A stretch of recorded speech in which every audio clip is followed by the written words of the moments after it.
Hi, I'm Jen Davis, and I am one of the therapists here at New Albany High School. I have been doing therapy for the past 10 years, specifically with children and teenagers. I graduated 10 years ago from the University of Louisville with a Master's of Education and a focus in mental health counseling. Awesome, that was so good. All right, so we'll get started with the lovely interview.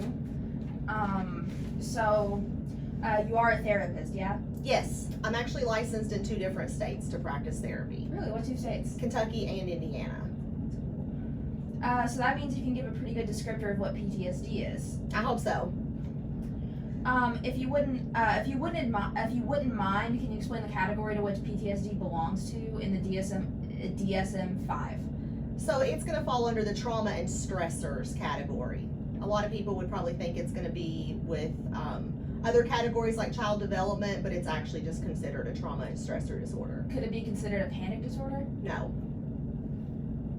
I mean, specifically because panic disorder is not going to include the other symptoms that PTSD would include.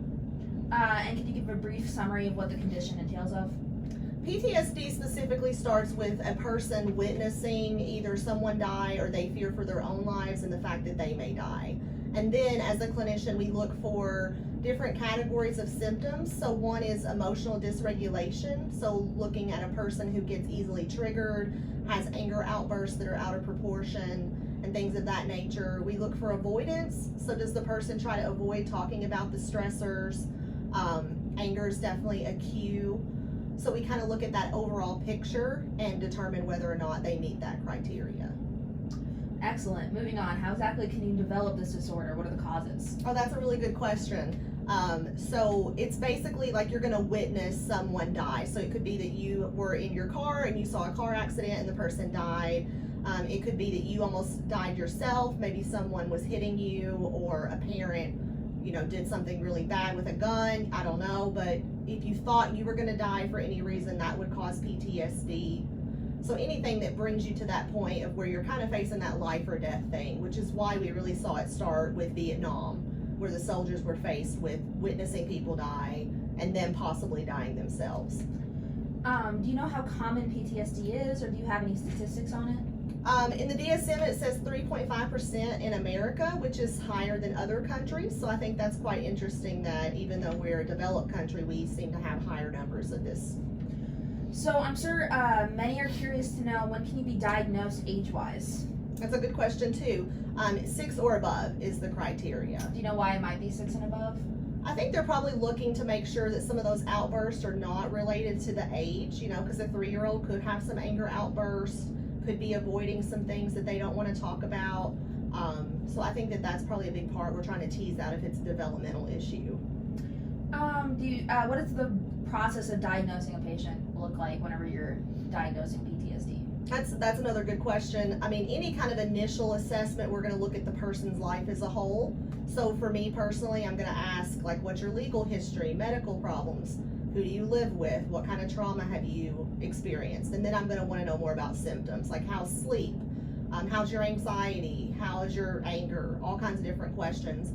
And then as I kind of get some feedback from the client and I start hearing some keywords, I'll dig a little bit deeper.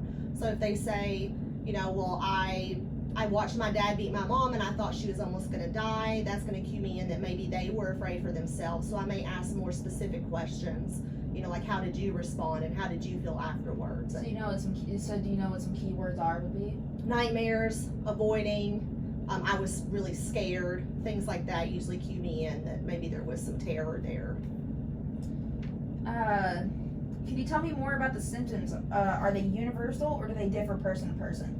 Well, they differ person to person and also differ culture to culture. There's certain cultures, like Asian cultures, that aren't going to show their symptoms. Sometimes they can't even articulate some of the things that are going on. Other cultures, like the Hispanic and African American cultures, there's a lot of pride that our family doesn't have mental health issues, that we kind of pick ourselves up when things are tough and we keep pushing forward. So it definitely does vary depending more on the culture, I think, than the individual, if that makes sense. Very important question. What does treatment and management look like for those afflicted? Well, that's probably one of the saddest things about my profession, is because I can't give a lot of specific direction on PTSD. Pharmaceuticals have not been able to develop anything that specifically targets PTSD symptoms, so we see clinicians trying, or psychiatrists trying to use mood stabilizers and a combination of anxiety and depression meds to try to get things together. But it is really sad that I can't say, oh, well, we have some really great medicines that will help with that. And then treatment wise, it's just a lot of trying to learn how to cope, calm oneself down, and try to coach themselves through it. So what form of therapy would that be? Specifically, I like to use DBT, dialectical behavioral therapy, because it practices a lot of like meditation, mindfulness, things like opposite action. So if I want to lash out and yell, I'm going to do the opposite and be calm. So I like using a lot of DBT for that stuff because it's predominantly just skills building. Furthermore, what are the possible outcomes for those who are treated? I love that question because I think that we could all say, I have PTSD and I can be treated and things will be well. But the truth of the matter is, a person is only going to get better if they really want to. And the biggest part of that is client agency. So the belief that I can get better. I can apply the same treatment to PTSD with every single person. Some can have great success and others may not have any success at all. So what it really comes down to is the client taking control of their treatment and taking it seriously and actually wanting to be better. So it takes that personal drive to get there. Yes, 100%. What about the untreated? I think the untreated, that's probably the more sad population because they're probably going to be more prone to suicide. Everybody knows that PTSD and suicide kind of go hand in hand. So I think that's why we do see a lot of veterans specifically commit suicide because they can't get treatment. And a lot of people have said, especially if they have PTSD and they're not in treatment, that they feel like they're a prisoner in their mind. So what I've gathered is the quality of life is not very good if you just try to, tough it out. Do you know if PTSD appears in any other disorders, or are they linked at all? What I actually see is more of kids coming to me with ADHD, maybe just depression. They may be diagnosed with oppositional defiant disorder, but actually it's PTSD. So I kind of see it the opposite way around, where instead of diagnosing PTSD too much, it's actually not diagnosed enough. So we tend to, at least what I've seen is elementary school, they tend to label any kind of like defiant behaviors or out of like the normal realm of behaviors, ADHD, anxiety. And often they do miss that a 7-year-old could have trauma, an 8-year-old could have witnessed something pretty terrible, and that it could actually be trauma.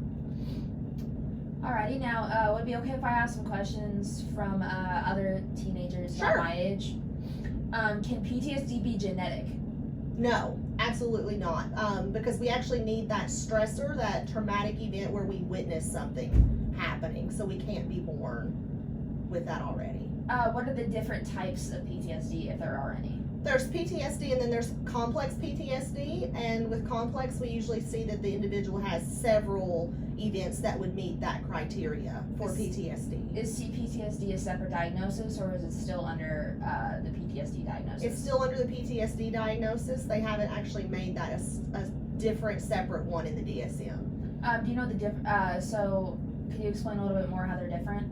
Mostly it's that, so for PTSD, you're going to have one event that would meet the criteria. For complex PTSD, you're going to have multiple events that on their own would meet the criteria. So for example, it would be like, my dad died, my mother got into a car crash, more and more and more. Yes, it would take multiple. What can be classified as a traumatic experience? Trauma at the basic core is any event that happens that overwhelms our ability to cope. But I think that can vary too based on our culture and what, the people around us identify as trauma, but specifically overwhelming our ability to cope. Has anyone ever been born with it? No, but that does lead to a very interesting point about kids who are adopted and taken from their moms at birth. That in itself can be seen as a traumatic event, and we have quite a bit of research that shows It does create a trauma response in the baby's brain when they're removed from their mom in those first few days. And that develops into reactive attachment disorder.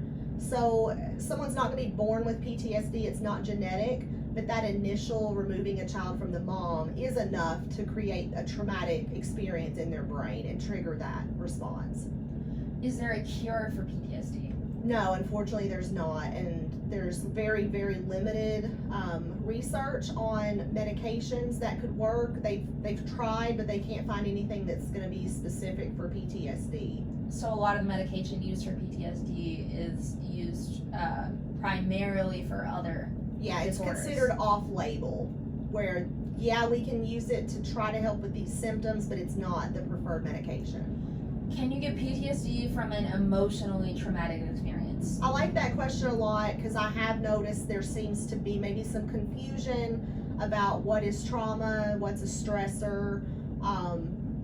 Being emotionally upset, so like your boyfriend breaks up with you and he leaves, and you can't get him back, yes, that's emotionally overwhelming. Is that traumatic? Not necessarily. We would probably call that more of a stressor. Trauma needs to almost implement that area or that part of like fear that my needs aren't going to be met, fear that someone may harm me. So that's why when we are trying to figure out a trauma history on an individual, we're not asking questions like, have you had a really bad breakup? Or did your parents argue and you could hear them in the other room? We're not asking questions like that. We're asking, have you been physically abused? Have you been sexually abused? So we want almost that element of fear, scared, something like that. It usually factors more into traumatic experiences. So I think that is a very good question because I have heard a lot of people say, well, my last relationship was traumatic, but then when they talk about it, there were no domestic violence or things like that in the relationship.